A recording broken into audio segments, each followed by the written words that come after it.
Hello everyone, কেমন আছো তোমরা সবাই? আশা করছি ভীষণ ভালো আছো। আমার শীতের ছাদ বাগানে কিন্তু ফুল ফুটতে শুরু করে দিয়েছে। তোমাদেরও কি তাই? তাহলে একটা কমেন্ট করে জানিও। এই যে দেখো, আমি ক্যালেন্ডুলাটা কিছুদিন আগে আর কি নার্সারি থেকে আনিয়েছিলাম, আর একটুখানি ওই তো কিচেন কম্পোস্ট, পাতা পচা সার এইসব দিয়ে আর কি বসিয়েছিলাম। তারপরে দেখো কি সুন্দর একটা ফুল ফুটেছে, আবার কুড়িও হয়েছে অনেক কটা।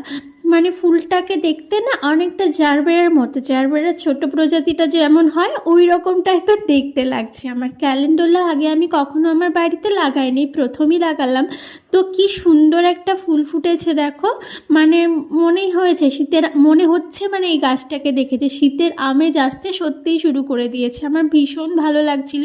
রাত্রিবেলায় বন্ধ হয়ে যাচ্ছিল আর সকালে আবার নতুন করে ফুটছিল, মানে ফোটা ফুলটাই আবার ফুটছিল। তো তোমাদের আমার শীতের ছাদ বাগানের ফুল কেমন লাগলো জানিও। আজকের মতো টাটা, দেখা হচ্ছে নেক্সট ভিডিও।